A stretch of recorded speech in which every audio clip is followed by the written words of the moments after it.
भूटान, एक दिलखुश देश।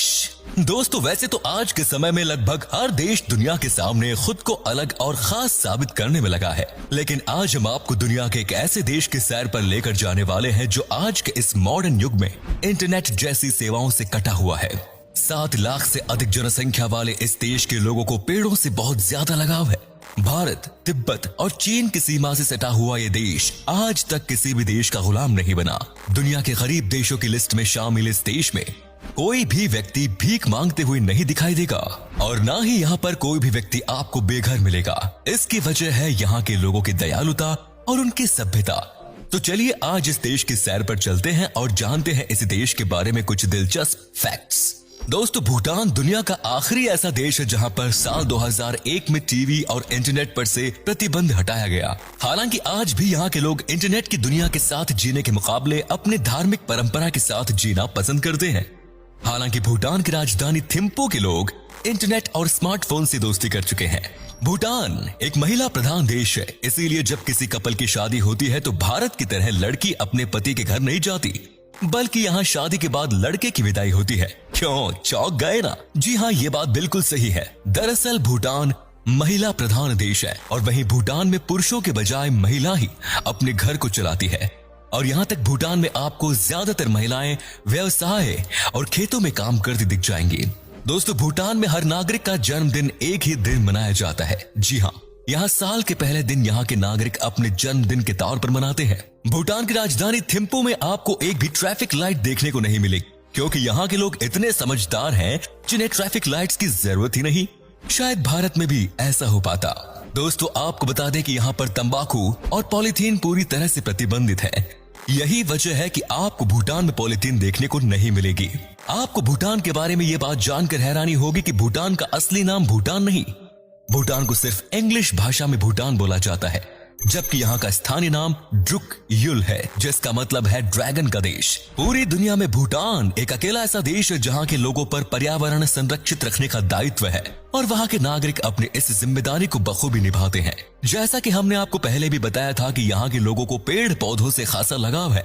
साल 2015 में भूटान के लोगों ने 1 घंटे में 50,000 पेड़ लगाने का रिकॉर्ड बनाया, जो गिनीज बुक में दर्ज है। भूटान का 70% हिस्सा पेड़ पौधों से घिरा हुआ है। इसके पीछे की वजह यह है कि यहाँ के संविधान में इस बात का जिक्र किया गया है कि भूटान में 60% में हिस्से में पेड़ पौधे होने चाहिए। है ना कमाल की बात? इसी बात पर एक लाइक बनता है। दोस्तों, भूटान में पारो नाम का एकमात्र अंतर्राष्ट्रीय हवाई अड्डा है जो दुनिया के सबसे खतरनाक हवाई अड्डों में से एक है। भूटान एशिया का सबसे छोटा देश है जो हिमालय पर्वतों से घिरा हुआ है। इसकी खासियत की वजह से भूटान बाकी देशों से अलग है। यहाँ के 90% लोग बौद्ध धर्म को मानते हैं। आपको जानकर हैरानी होगी कि कुछ सालों पहले भूटान में पर्यटन की अनुमति नहीं थी। इसके पीछे की वजह यह थी कि यहाँ लोग अपनी बौद्ध परंपराओं को संरक्षित रखना चाहते थे, लेकिन आज के समय में वहाँ पर्यटन के सारे प्रतिबंध हटा दिए गए। लेकिन भूटान ने यहाँ के पर्यटन को महंगा जरूर कर दिया।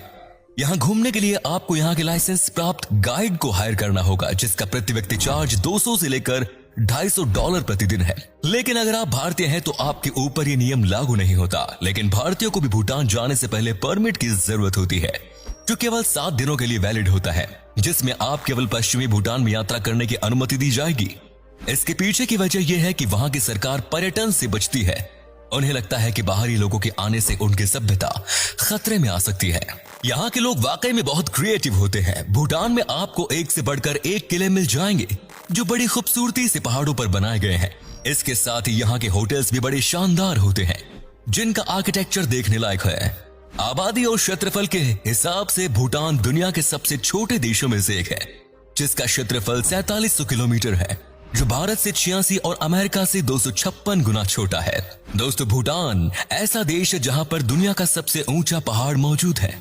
इस देश के लोगों का राष्ट्रीय खेल तीरंदाजी और डॉटर्स है। भूटान में आने वाले टूरिस्ट्स 6 किलोमीटर से ज्यादा ट्रैकिंग नहीं कर सकते, क्योंकि वहां के लोगों का मानना है कि ऊंचे पर्वतों पर अलौकिक शक्तियों का निवास है। इसीलिए आज तक भूटान के गंगाखर पर्वत पर किसी ने ट्रैकिंग नहीं की। भूटान में एक अच्छी बात यह भी है कि यहाँ किसी लुप्त प्रजाति के जानवरों को मारने पर उम्र कैद का प्रावधान है। दोस्तों, यहाँ के ज्यादातर लोग बौद्ध धर्म के अनुयायी हैं, इसीलिए यहाँ के लोग शांत किस्म के होते हैं। जिनके अंदर लड़ाई झगड़े जैसी कोई आदत देखने को नहीं मिलती। इसके साथ ही यहाँ के लोगों को डांस करना बहुत पसंद होता है, इसीलिए ये लोग अपने हर फेस्टिवल में डांस जरूर करते हैं। जब कोई टूरिस्ट इनके डांस को देखता है तो वो मंत्रमुग्ध हो जाता है, क्योंकि इनके कलरफुल कपड़े, इनकी अलग अलग नृत्य शैली इनके डांस को अलग बनाती है। जाम नृत्य शैली यहाँ की सबसे पॉपुलर नृत्य शैली है। मुख्य रूप से भूटान में जोड़खा भाषा बोली जाती है, जो हो सकता है आपकी समझ में ना आए, लेकिन आप गाइड के जरिए वहां के लोगों की बात समझ सकते हैं।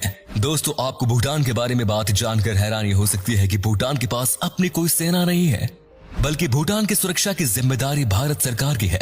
वैसे तो भूटान पिछड़े देशों की लिस्ट में आता है, लेकिन यहाँ के लोगों के लिए शिक्षा और स्वास्थ्य सेवाएं एकदम मुफ्त है, और तो और यहाँ के मेहमानों के लिए भी स्वास्थ्य सेवाएं बिल्कुल मुफ्त रखी गई है। इसके साथ ही भूटान को सबसे खुशहाल देशों में गिना जाता है, क्योंकि यहाँ के लोग काफी संतुष्ट रहते हैं। उन्हें दुनियादारी से कोई मतलब नहीं, वो बस अपने में ही खुश है। भूटान की एक और चीज जो यहाँ आने वाले पर्यटकों का ध्यान अपनी तरफ खींचती है, वो है यहाँ बनाए जाने वाला खाना। मिर्च मसालों को यहाँ हर डिश में इस्तेमाल किया जाता है।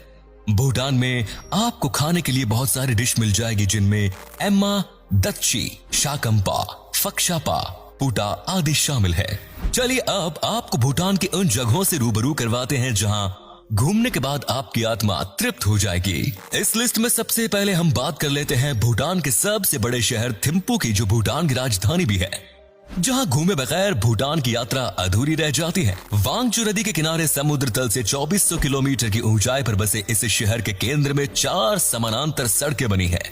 यहाँ आपको बाजार, राष्ट्रीय कार्यालय और खूबसूरत बगीचे देखने को मिलेंगे। थिम्पू शहर में आपको भूटान की सबसे प्राचीन मूर्तियां भी देखने को मिल जाएंगी, जिन्हें देखकर आंखों को अलग ही शांति मिलती है। इसके बाद आता है भूटान का तीसरा बड़ा शहर पारो। 155 मंदिर और अनेक मठों से सुसज्जित इस शहर में भूटान का एकमात्र हवाई अड्डा भी मौजूद है।